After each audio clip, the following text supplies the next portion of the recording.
सर्वनाम संज्ञा प्रकरण प्रारंभ हो चुका है, जिसका प्रथम सूत्र सर्वादीनि सर्वनामानि आप लोगों ने कल अध्ययन कर लिया।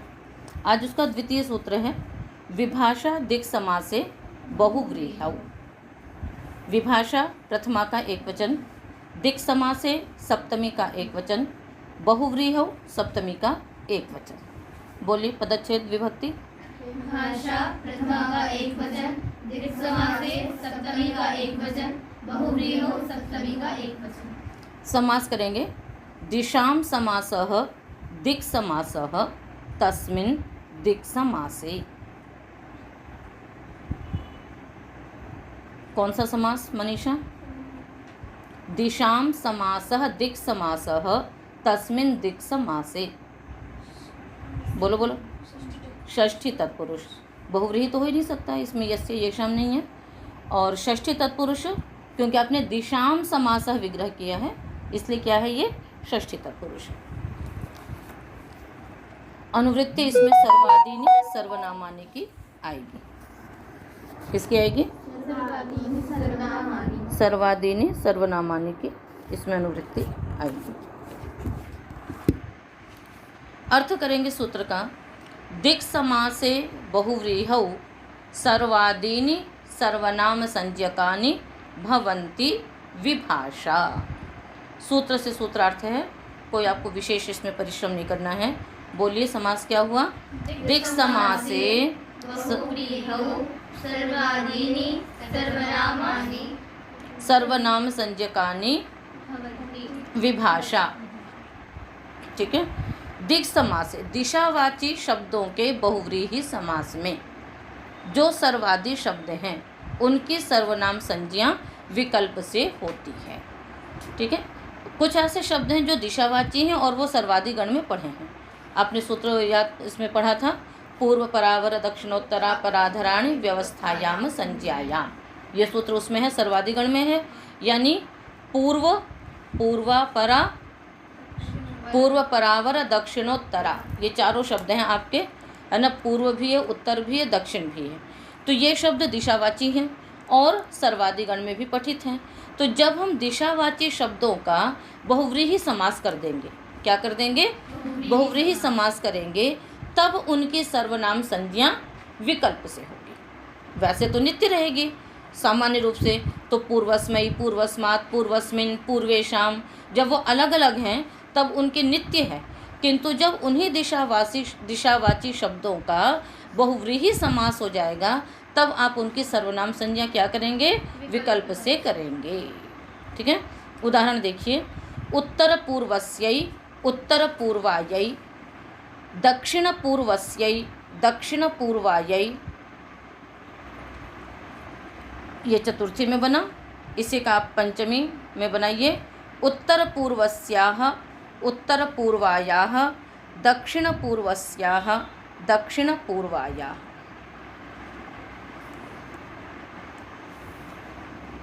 दक्षिण पूर्वस्याः दक्षिण पूर्वायाः। तो उत्तर पूर्व दोनों दिशावाची शब्द हैं और इनकी सर्वनाम संज्ञा नित्य थी, किंतु इन शब्दों का हमने बहुव्रीहि समास किया, और जब बहुव्रीहि समास करेंगे तो विकल्प से सर्वनाम संज्ञा होगी। तो आइए उदाहरण बनाते हैं। उत्तर पूर्वस्यै समास है तो उसका विग्रह भी होगा। तो उत्तरस्याश्च पूर्वस्याश्च दिशोः यदंतरालम्। उत्तरस्याश्च पूर्वस्याश्च दिशोः यदंतरालम् सा उत्तर पूर्वस्या दिक् तस्यै उत्तर पूर्वस्यै। बोलिए क्या विग्रह लिखा? उत्तरस्याश्च पूर्वस्याश्च दिशोः यदंतरालम् सा उत्तर पूर्वस्या। सा उत्तर पूर्वा दिक् तस्यै उत्तर पूर्वस्यै। लिखते समय एक कान और दिमाग सहित, है ना, सुनने में भी होना चाहिए। फिर से बोलिए क्या लिखा? उत्तरस्याश्च पूर्वस्याश्च दिशोः यदन्तरालं सा उत्तरपूर्वादिक् यस्यै उत्तर पूर्वस्यै। कहते हैं उत्तर और पूर्व दिशा के बीच का जो भाग, 4 दिशाएं होती हैं, पूर्व पश्चिम उत्तर दक्षिण, और उसके बाद 4 उपदिशाएं होती हैं, आग्नेय वायव्य ईशान नैऋत्य। ठीक है, तो जैसे वो कोने कोने होते हैं ना, इधर उत्तर हो गया, इधर पूर्व हो गया, तो पूर्व और उत्तर के बीच का जो भाग वो कौन सी हो गई? ईशान दिशा। जिधर आप कलश रखती हैं यज्ञ के समय, तो उस दिशा को हम क्या बोलेंगे? ईशान दिशा भी बोल सकते हैं और उत्तर पूर्वा भी बोल सकते हैं, कि उत्तर और पूर्व दिशा का जो अंतराल, उस दिशा के लिए तो क्या बन गया प्रयोग? उत्तर पूर्वस्यै। इसी प्रकार दक्षिण और पूर्व दिशा हो गई, तो उसके लिए भी इसी प्रकार से प्रयोग करेंगे। तो विग्रह रखा आपने, उत्तरस्याश्च पूर्वस्याश्च दिशो यदंतरालम, तो उत्तरस्याः षष्ठी का है, स्थिति रखेंगे उत्तरा ङस पूर्वा ङस। इसके पश्चात एक सूत्र है दिंग नामान्यंतराले। अष्टाध्यायी के द्वितीय अध्याय के जो प्रारंभ के 2 पाद हैं वे समास प्रकरण हैं, है ना, तो उनमें समास होता है। तो ये द्वितीय पाद का सूत्र है, बहुव्रीहि समास का 26 नंबर का सूत्र है। द्वितीय अध्याय के द्वितीय पाद के 26 नंबर का सूत्र है दिंग नामान्यंतराले।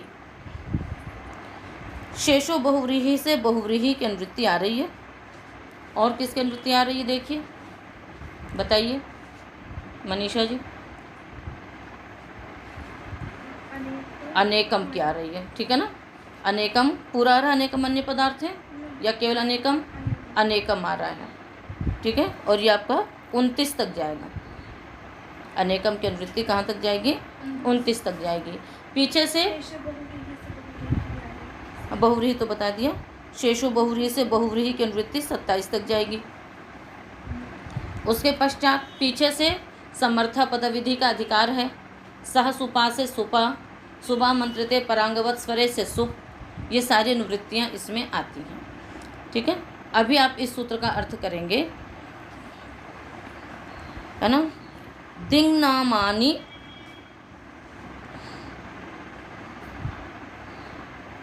दिंग नामानि समर्थानि सुबंतानि।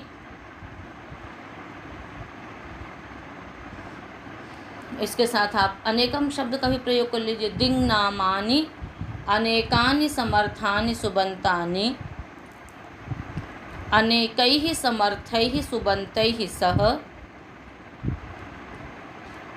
अनेकैः समर्थैः सुबन्तैः सह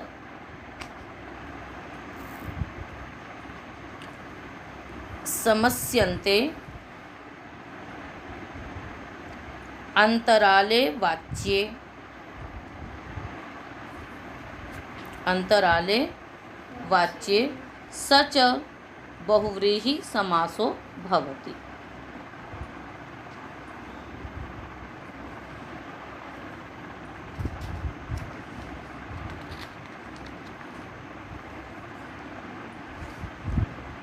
ठीक है, अंतराले वाच्य। अब इसमें सामान्य रूप से क्योंकि अनेकम आ रहा है, तो ज़्यादातर जो समास हम करते हैं 2 पदों में ही करते हैं। यदि कहीं आवश्यकता हो जाए तो आप बहुव्रीहि समास अनेक सुबंतों का भी कर लेते हैं, इसलिए इसको यहाँ पर बैठाया है। सामान्य रूप से आप यदि अनेकम नहीं भी लगाते हैं तो भी, है ना, दिंग नामानि समर्थानि सुबंतानि, है ना, समर्थै सुबन्तैः सह परस्परम समस्यन्ते, और बहुव्रीहिश्च समासो भवति अंतराले वाच्य।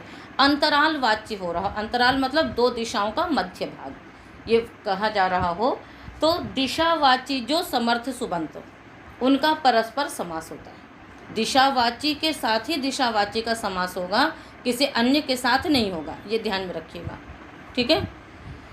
जैसे उत्तर प्रदेश शब्द है तो उत्तर दिशावाची है और प्रदेश अन्यवाची हो गया, तो इस प्रकार का नहीं लेना है। आपको क्या लेना है, जैसे उत्तर और पूर्व दोनों दिशावाची हैं, ठीक है।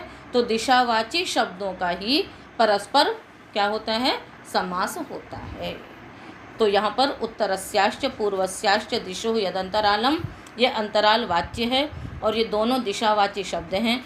इनका परस्पर क्या हो गया? समास हो गया। समास होने के पश्चात आपने कृत समासाश्च से प्रातिपदिक संज्ञा की। प्रातिपदिक संज्ञा करने के पश्चात सुपो धातु प्रातिपदिकयों से अंतर्वर्तनी विभक्तियों का लुक किया। स्थिति रही उत्तरा पूर्वा। प्रारंभ में आपने उत्तरांगस पूर्वांगस रखा है ना। तो क्यों उत्तरा पूर्वा रखा है? क्योंकि दिशा है, दिशा स्त्रीलिंग है, इसलिए उत्तरा भी क्या हो गया? स्त्रीलिंग में रखा आपने।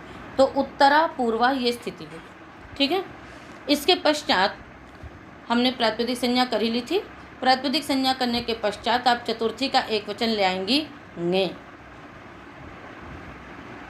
उत्तरा पूर्वा ङे।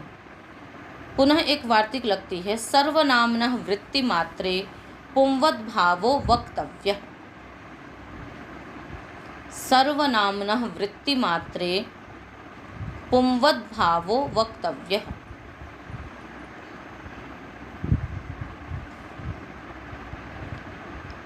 सर्वनाम को, सर्वनाम संज्ञक शब्दों को वृत्ति मात्रे मतलब कोई भी वृत्ति हो, चाहे वो तद्धित वृत्ति हो, समास वृत्ति हो, है ना, सुप वृत्ति हो। वृत्ति मतलब विधि कार्य है। तो किसी भी वृत्ति में पुंवद् भाव हो जाता है।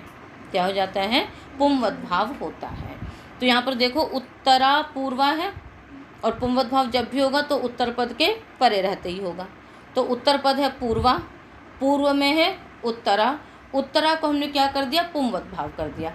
पुंवद् भाव का मतलब क्या होता है कि जो स्त्रीलिंग में शब्द है उसको पुल्लिंग के समान कर देना। तो उत्तरा स्त्रीलिंग में है, उसका पुल्लिंग रूप क्या बनेगा? उत्तर। ठीक है। तो उत्तरा को हमने क्या कर दिया? उत्तर। तो कहीं पर भी यदि दो स्त्रीलिंग में शब्द हैं तो पूर्व वाले शब्द को क्या कर देंगे? सर्वनाम संज्ञक होगा तो उसको हम पुल्लिंग कर देंगे। तो उत्तर पूर्वा बन गया। उत्तर पूर्वा आगे ङे। स्वादित्पत्ति आपने कर ली थी। अब इसके पश्चात यहाँ पर हमने ये सूत्र लगा दिया, विभाषा दिक् समास से बहुव्रीहि हो। ये दिशावाची शब्दों का बहुव्रीहि समास है। ठीक है। सर्वादिगण पठित शब्द हैं, इसलिए इनके विकल्प से सर्वनाम संज्ञा हुई। जब विकल्प से सर्वनाम संज्ञा हुई तो इसके बाद सूत्र लगा, सर्वनाम्नः स्याद् ह्रस्वश्च। ये सूत्र है 7-3-114।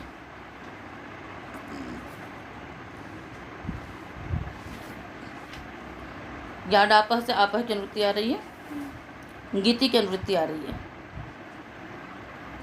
और सुपिच से सुपी की अनुवृत्ति आ रही है। सूत्रकार से क्या होगा? आबंतात् सर्वनाम्नः उत्तरस्य ङिति सुपी परतः स्यात् आगमो भवति, है ना, सर्वनाम्नश्च ह्रस्वो भवति। लिखिए अर्थ क्या होगा? आबंतात् सर्वनाम्नः उत्तरस्य ङितः सुपः, वैसे सप्तमी है ङिति सुपी, किंतु वही परिवर्तित कर देंगे। ङितः सुपः स्यात् आगमो भवति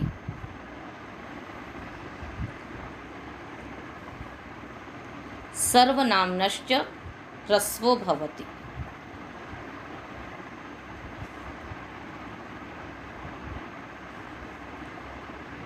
बोलिए क्या अर्थ लिखा? आबंतात् सर्वनाम्नः उत्तरस्य ङितः सुपः स्यात् आगमो भवति सर्वनाम्नश्च ह्रस्वो भवति। हाँ, आबंत सर्वनाम से उत्तर पूर्वा आबंत है, टाप करके हम पूर्वा शब्द बनाते हैं। आबंत है, सर्वनाम संज्ञक है। आबंत सर्वनाम से उत्तर ङित सुप को, तो जो ङे है वो ङित है, सुप है, उसको हमने स्याट आगम किया। आद्यंतों टकितों से पूर्व में बैठा, स्याट के आदि में, वो ङे के आदि में। तो उत्तर पूर्वा स्या आगे ङे, उत्तर पूर्वा स्या आगे ङे। ठीक है। अब इसके पश्चात ङे की तो संज्ञा कर दी आपने, ङा की ए बचा। उत्तर पूर्वा स्या ए, इसके पश्चात क्या कर लेंगे आप बताइए? वृद्धिरादि से वृद्धि रेचि। वृद्धि रेचि से क्या हो जाएगा, अवर्ण सूत्र एच पर है, पूर्व पर के स्थान पे वृद्धि एक आदेश होगा। वृद्धि क्या है, वृद्धि रादेच, आ आई ओ की वृद्धि संज्ञा है, तो आ और ए मिलकर के क्या बने, आई। क्या बन गया, उत्तर पूर्व। अच्छा हाँ, और इसने कहा सर्वनाम को ह्रस्व हो जाएगा, तो जो उत्तर पूर्वा दीर्घ था, आबंत था, उसको ह्रस्व कर दिया, तो क्या हो गया, उत्तर पूर्व आगे स्यई, उत्तर पूर्वस्यई। और जब सर्वनाम संज्ञा नहीं होगी तो याडापह से याटागम होकर के उत्तर पूर्वायई, जैसे कन्यायई बनता है वैसे उत्तर पूर्वायई बना लेंगे आप। इसी प्रकार से दक्षिणस्याश्च पूर्वस्याश्च दिशो यदंतरालम, दक्षिण और पूर्व दिशा का मध्य जो भाग वो हो गया दक्षिण पूर्वा, और तस्यै दक्षिण पूर्वस्यै दक्षिण पूर्वायै। उसी प्रकार से सिद्धि होगी, सर्वनामना स्याट स्पष्ट से स्याट आगम होकर के हो जाएगा। ठीक है, अब अगला हमने बनाया है उत्तर पूर्वस्याः और दक्षिण पूर्वस्याः। षष्ठी रखी आपने यहाँ पर भी, कैसे रखेंगे, पहले वही उत्तरस्याश्च पूर्वस्याश्च दिशो यदंतरालम, तो उत्तरांगस पूर्वांगस, उसके पश्चात निंग नामान्यंतरालय से समास करेंगे। समास करने के पश्चात कृत्यधित समासाश्च सुपो धातु प्रातिपदिकयो हो।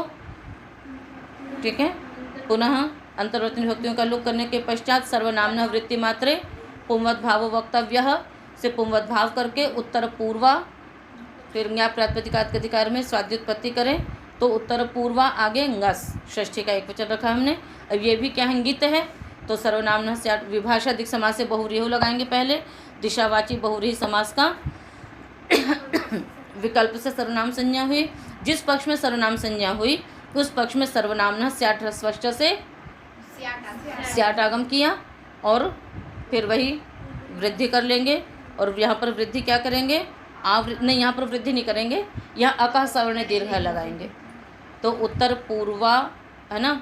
और फिर यहाँ पर क्या हुआ, सर्वनाम को ह्रस्व हो गया, तो उत्तर पूर्वस्या अस अकः सवर्ण दीर्घ उत्तर पूर्वस्याः।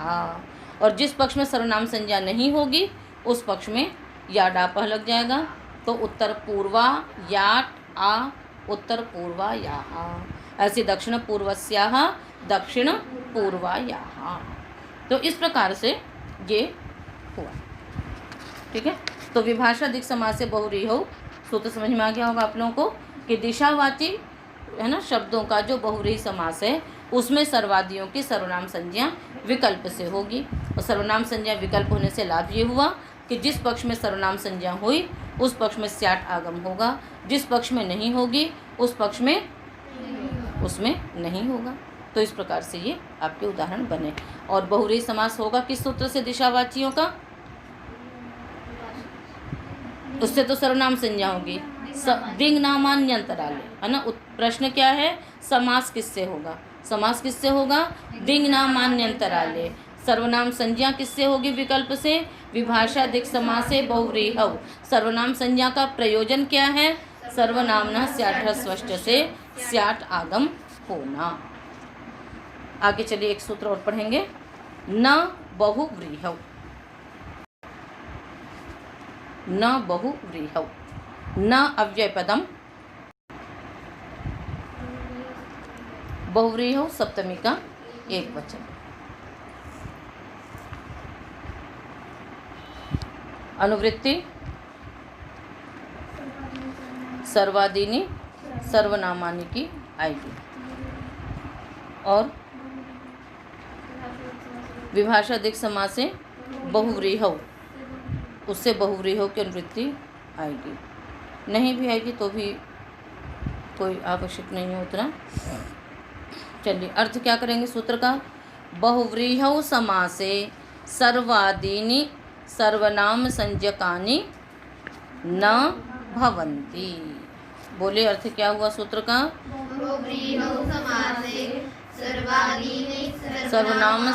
सर्वनाम संज्ञकानि न भवन्ति।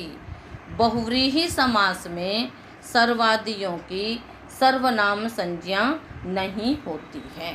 सामान्य रूप से किसी भी शब्द की सर्वादिगण पठित जो शब्द हैं उनका हम जब भी बहुव्रीहि समास करेंगे तो उनकी सर्वनाम संज्ञा होगी ही नहीं। ठीक है, इसलिए विभाषा दिक् समास से बनाया कि यदि दिशावाची शब्दों का परस्पर बहुव्रीहि समास होगा तब तो विकल्प से सर्वनाम संज्ञा हो जाएगी। न बहुव्रीहों से बिल्कुल सर्वथा निषेध था। न बहुव्रीहों से क्या था? सर्वथा निषेध था।